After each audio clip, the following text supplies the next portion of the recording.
কৃত্রিম রং থাকলে নিচের স্তরের পানির রং লাল বা গোলাপি হয়ে যাবে। বন্ধুরা, তরমুজের জুড়ি মেলা ভার, কিন্তু কিছু অসাধু ব্যবসায়ীরা তরমুজকে উজ্জ্বল ও পাকা দেখানোর জন্য এর মধ্যে ইঞ্জেকশনের মাধ্যমে বিষাক্ত কেমিক্যাল রেড 3 বা এরিথ্রোসিন প্রবেশ করিয়ে দেন। এটি খাবার ফলে হাইপার অ্যাক্টিভিটি বা বাচ্চাদের স্নায়ু বা নার্ভগত প্রভাব ফেলতে সক্ষম, এমনকি দীর্ঘমেয়াদী গ্রহণে ক্যান্সারের ঝুঁকিও থাকে। আজকের ভিডিওতে আমি বলবো কেনার পর কিভাবে আপনারা বাড়িতে শনাক্ত করবেন যে তরমুজটি আসল না এতে রং মেশানো আছে। বাজার থেকে কেনার সময় বিক্রেতারা তরমুজের একটা ছোট্ট অংশ কেটে লাল রং দেখাতে পারে, তবে সেই লাল রং কৃত্রিম না আসল, চলুন তা 3টি সহজ পদ্ধতির মাধ্যমে শনাক্ত করি। 1. তরমুজের লাল অংশে তুলো ধীরে ধীরে ঘষুন। তরমুজ আসল হলে তুলোতে কোনো রং উঠবে না, কিন্তু রং মেশানো হলে তুলোতে লাল রং উঠে আসবে। 2. একটি কড়াইতে কিছুটা জল গরম করে নিন, তাতে এক টুকরো তরমুজ দিয়ে দিন।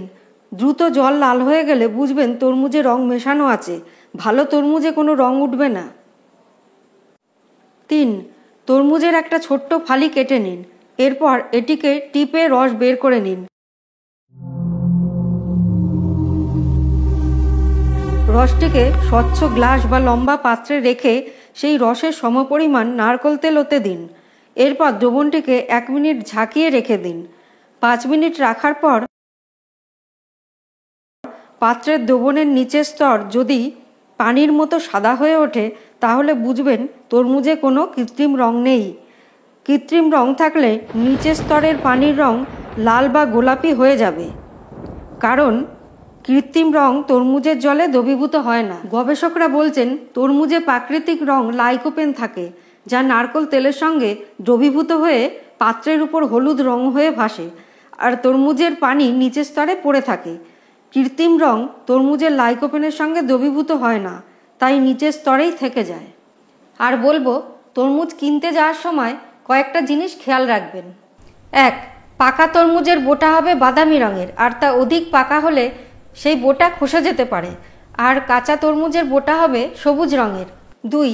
পাকা তরমুজ হলে এতে চাপ দিলে খানিকটা ডেবে যাবে, ভেতরে জল থাকার কারণেই এমনটা হয়ে থাকে, আর তরমুজে চাপ দিলে শক্ত অনুভূত হলে সেটা কাঁচা হওয়ার সম্ভাবনাই বেশি। 3. উজ্জ্বল ও গাঢ় রঙের তরমুজ কাঁচা হওয়ার সম্ভাবনা বেশি। অন্যদিকে যে তরমুজের রঙে একটু হলুদাভ রয়েছে তা লাল হওয়ার সম্ভাবনা বেশি, কারণ মাটিতে বেশি সময় ধরে সূর্যের আলোয় থেকে পাকার সুযোগ পাওয়ায় এ ধরনের তরমুজের বেশিরভাগই লাল হয়। তবে খেয়াল রাখবেন, এই রং যদি সাদা হয় তবে বুঝবেন তা পাকার আগেই তুলে ফেলা হয়েছে। 4. যেসব তরমুজ প্রাকৃতিকভাবে লাল বর্ণ ধারণ করে রসে পূর্ণ হয়ে যায়, সেগুলো আকারের তুলনায় বেশি ভারী হয়ে থাকে, তাই একটু ওজন ও আকার দেখেও কিনতে পারেন। প্রসঙ্গত বলি, ইঞ্জেকশনের জায়গার ছিদ্র যদি আপনার চোখে পড়ে তাহলে তো বুঝতেই পারছেন যে এতে রং মেশানো আছে।